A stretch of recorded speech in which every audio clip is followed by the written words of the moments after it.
एक सीरीज खत्म नहीं हुई और दूसरी का स्क्वाड अनाउंस कर दिया। खैर, इंडिया वर्सेस जिम्बाब्वे ये सीरीज होने वाली है और बड़ी इंपॉर्टेंट सीरीज है। आप उस अंग्रेजी में क्या पर्सपेक्टिव देखो, पाकिस्तान से हूं तो थोड़ा अंग्रेजी में इधर उधर हो जाता हूं, उसके लिए माफी चाह लेता हूं ऑलरेडी। अब यहां पर हुआ कुछ यूं कि भाई इंडिया इंग्लैंड की सीरीज ऑलरेडी चल रही है। यहां पर भाई देखो थोड़ा इंडिया के लिए प्रॉब्लम हुई है, श्रेयस अय्यर की कप्तानी के लिए प्रॉब्लम हुई है, लेकिन श्रेयस अय्यर के लिए एक बहुत बड़ी अच्छी खबर है कि उनकी सीरीज जिम्बाब्वे के साथ होने लगी है और बिकॉज उसके बाद श्रेयस अय्यर का जो विनिंग लॉस और ये जो परसेंटेज होता है वो बहुत ऊपर आ जाएगा। अब इंडिया ने यहां पर स्क्वाड अनाउंस किया। देखो मना सीरियस नोट, अब ये बात तो इंडियन भाई लोग कहेंगे कि स्क्वाड अच्छा है या नहीं कहा, लेकिन मुझे लगता है कि एक बहुत बड़ा ब्लंडर मारा गया है संजू सैमसन को निकाल के। संजू सैमसन यार, अगर इंडिया थोड़ी सी बुरी परफॉर्म कर रही है तो पहली छुरी किसकी गर्दन पे चली? संजू सैमसन की गर्दन पे।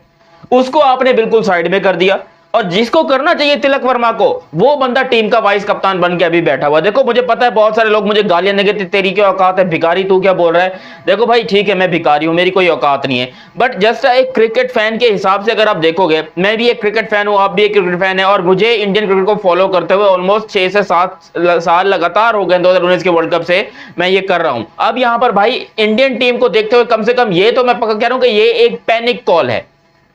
इंडिया ने ये पैनिक में आके डिसीजन किया संजू सैमसन को ड्रॉप करने का, वरना जो बंदा आपका वर्ल्ड कप का प्लेयर ऑफ द टूर्नामेंट था आप उसको ड्रॉप कर दो, किसी के बाप की भी हिम्मत नहीं है कि ऐसा काम करके दिखाए। लेकिन इंडिया ने पैनिक बटन दबाया है और संजू सैमसन को ही बाहर, जो कि एक्सपेक्टेड भी था कि अगर इंडियन टीम के ऊपर थोड़ा बुरा वक्त आता है सबसे पहली लात ये संजू सैमसन को मारेंगे, जो कि गलत है, डेफिनेटली मेरे हिसाब से तो गलत है। बाकी इंडियन भाई लोग आप लोग जानते हो कि भाई ये गलत है कि सही है। खैर पूरा स्क्वाड आप लोग को बताता हूं कि कौन कौन से प्लेयर्स वापस आए हैं, किस प्लेयर को यहां पर रखा गया है, कौन से डेब्यूटेंट्स आ रहे हैं, कौन से प्लेयर बाहर गए हैं, बहुत सारी चीजें आप लोगों से बात करनी है। लेकिन अभी तक आप लोगों ने चैनल सब्सक्राइब नहीं किया तो सब्सक्राइब करो और सब्सक्राइब करते साथ ही बेल आइकन दबाओ। साथ में अगर फेसबुक पर देख रहे हो तो जल्दी से फॉलो भी कर लो, अभी लव यू हो गया है प्यार मोहब्बत से। अब इंग्लैंड वाली सीरीज है अपनी 19 जुलाई को खत्म हो रही है, अपना तीसरा ओडीआई मैच है। उसके ठीक 3 दिन बाद यानी कि 23 जुलाई को पहला मैच है जिम्बाब्वे के साथ। अरे थोड़ा रेस्ट वेस्ट भी ले लिया करो इंडियन टीम। इंडियन टीम ऐसी क्रिकेट टीम है जो साल के 12 महीने कहीं ना कहीं लगी पड़ी रहती है और दुनिया भीख मांगती है कि हमारे साथ आके खेलो। अब बताओ इंडियन टीम जिम्बाब्वे जा रही है खेलने के लिए, जिम्बाब्वे में जा रही है इंडियन टीम। हमारे पाकिस्तान में आने से इनको प्रॉब्लम है, बांग्लादेश में जाने से प्रॉब्लम। अबे हमको जो रियल हमारे को जरूरत है, हम जो इंडिया के पड़ोसी हैं, हम भीख मांगते कि अल्लाह का वास्ता भाई अल्लाह के नाम पे एक आध सीरीज हमारे साथ भी खेलो। हमारे साथ कुछ नहीं करेंगे।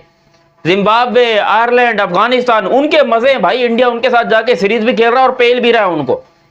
तो थोड़ा बहुत हमारे बारे में भी सोच लो। ये जय शाह साहब, ये गौतम गंभीर साहब हाथ जुड़े हैं आपके सामने। अच्छा उसके बाद आते हैं जरा इस स्क्वाड के ऊपर। मतलब पहले आपको मैचेस बता दूं तो पहला मैच अपना होना है 23 जुलाई को, दूसरा मैच होना है 25 जुलाई को और तीसरा मैच होना है यहां पर 26 जुलाई को। तो बैक टू बैक मैचेस है, ज्यादा दिन का गैप नहीं है, जो कि बहुत अच्छी बात है। मैं तो इस चीज का बड़ा फैन हूं कि भाई बैक टू बैक जो है मैचेस रखें। उसके अलावा इंडिया के स्क्वाड के ऊपर आएंगे। कप्तान आपके श्रेयस अय्यर साहब हैं। अय्यर भाई आपने एक बार फिर से कप्तान है, शानदार भाई अय्यर साहब, दिल से सैल्यूट है आपको। इस दफा तो मुझे पता है आप खा जाएंगे। अच्छा इंडिया ने कम से कम ये किया कि श्रेयस अय्यर को फौरन कप्तानी से नहीं उठाया, क्योंकि इसकी कप्तानी को बचाने के लिए ही ये सीरीज रखी गई है।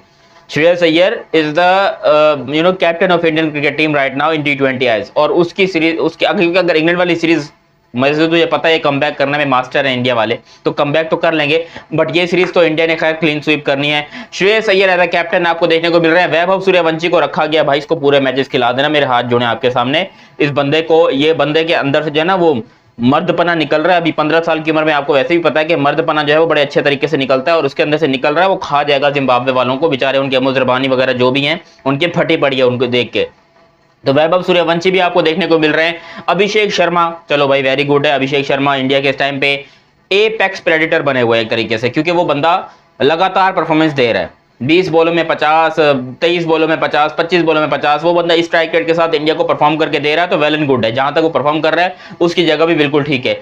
तिलक द ग्रेट वर्मा साहब, देखो हाथ जोड़े मेरे सामने, मैं माफी चाहता हूं अगर मैं कोई गलत बोल रहा हूं, बट मुझे लगता है कि तिलक वर्मा से ज्यादा डिजर्विंग प्लेयर संजू सैमसन है।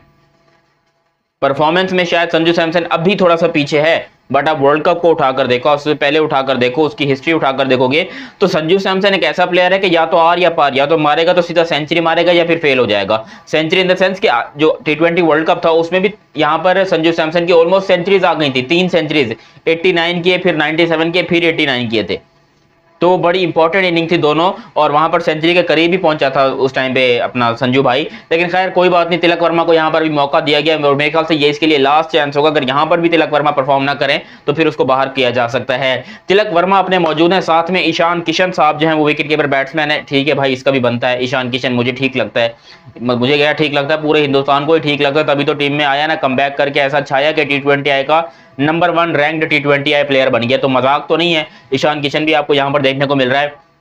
शिवम दुबे साहब भी मौजूद हैं, और Dubey most underrated player in Indian cricket team right now. वो बंदा परफॉर्मेंस हार्दिक पांड्या वाली ही देता है भाई, उससे बॉलिंग करवाते नहीं है, वरना वो बंदा बॉलिंग में छा जाता है। मुझे तो उसकी बॉलिंग अच्छी लगती है, भले 125 बॉलिंग स्पीड है, बट क्रूशियल विकेट्स के ऊपर, क्रूशियल टाइम के ऊपर वो आपको विकेट लेकर देता है। मेरे हिसाब से तो अपने शिवम भाई एकदम ठीक है। अच्छा, सूर्यांश शेट्टी को यहाँ पर रखा गया है, बढ़िया है भाई, ये बंदा भी ऑलरेडी जो है वो इंडियन टीम में खेल चुका है, लेकिन अब भी इसको रखा गया है टीम के अंदर, तो वहां पर पता नहीं मौका मिलता नहीं मिलता। The most important thing, Rinku the great Singh, Rinku Singh को यहां पर लाया गया है वापस, और इंडियन टीम को भी यह पता चलेगा कि भाई रिंकू के बगैर हमारी इंडियन टीम अधूरी है। हम किसी को बाहर करें, किसी को अंदर करें, रिंकू सिंह का होना जरूरी है। वो बंदा इंडियन टीम का बिल्कुल, आप कह लो आखिरी 2 ओवर के अंदर जो 20-22 रन करके जाता है ना, क्विक रन्स करके जाता है, और वहीं पर इंडियन टीम स्कोर को आगे ले जाती है, वहीं पर जो है ना वो सामने वाली टीम के हाथों से मैच निकाल के ले जाता है रिंकू सिंह। तो रिंकू सिंह को यहाँ पर रखना वाकई बड़ी अच्छी बात है, और उसको रखना भी चाहिए। हालांकि यहाँ पर हर्ष दुबे साहब भी मौजूद है, हर्ष दुबे को वापस लाए, मतलब क्या ही बोलूं मैं, अच्छा प्लेयर है, तभी तो टीम के अंदर सिलेक्ट हुआ है। अगर प्लेयर के हिसाब से देखा जाए तो हर्ष दुबे भी ठीक है। वरुण चक्रवर्ती यहाँ पर आपको देखने को मिलेंगे, मिस्ट्री स्पिनर, वो भी आप यहाँ पर मौजूद है। अच्छा, प्रिंस यादव को यहाँ पर रखा गया है उसकी परफॉर्मेंस के बिना के ऊपर, क्योंकि प्रिंस यादव ने रिसेंटली अच्छी परफॉर्मेंस दी थी, वो बंदा इतना बुरा बॉलर नहीं है। और बॉलिंग स्पीड, सबसे पहली बात, इंडिया ने यहाँ पर स्पीड के ऊपर फोकस किया है। प्रिंस यादव आपकी 150 की स्पीड पे बॉलिंग कर लेते हैं। यश ठाकुर को भी यहाँ पर रखा गया, ये भी बढ़िया है। अशोक शर्मा साहब है, इनको अच्छा मैं पहली दफा देखूंगा इंडियन टीम में, इनको भी यहाँ पर रखा गया। मयंक यादव जो कि इंडियन टीम में पहले खेल चुका है, उसको वापस मौका दिया गया, और क्योंकि इसकी भी स्पीड बहुत ज्यादा 150-155 के ऊपर ये बंदा बॉलिंग करता है। और अगर इंडियन टीम में कोई 2 बंदे हैं जो कि शोएब अख्तर का रिकॉर्ड तोड़ने के बिल्कुल करीब है, तो अब तो शायद 3 हो गए, प्रिंस यादव है, मयंक यादव है, और उसके अलावा यहाँ पर अपने उमरान मलिक हैं। ये इंडिया के 3 प्लेयर है। अब उमरान मलिक तो खैर कहाँ है वो तो किसी को नहीं पता, मतलब मुझे नहीं पता, आप लोग को तो खैर पता ही होगा। तो यहाँ पर मयंक यादव आपको देखने को मिल रहा है, ये भी स्पीड है। और प्रभसिमरन सिंह को भी यहाँ पर रखा गया, जो कि बहुत ही शानदार विकेट कीपर बैट्समैन है और मुझे बड़े पसंद है।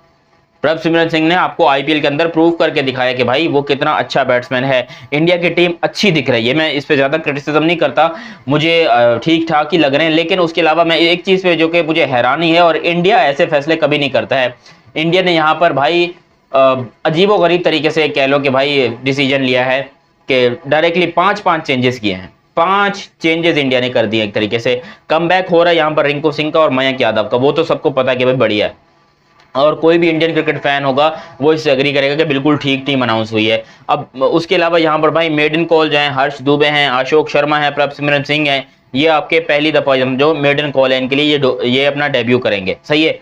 अब इनको पता नहीं खिलाया जाता नहीं खिलाया जाता, मेरे ख्याल से तो खिलाया जाएगा। जिम्बाब्वे वाली सीरीज है भाई, जितने यंगस्टर्स को मौका दिया जा सकता है उतना ही अच्छा है। और जिम्बाब्वे वाली सीरीज तो खैर ऐसी सीरीज है जिसमें आप आईपीएल की ए टीम भी भेज दोगे ना, वो भी जाके वहां पर जीत जाएगी, तो अच्छा है। जिम्बाब्वे का बिल्कुल हलवा भी नहीं ले सकते।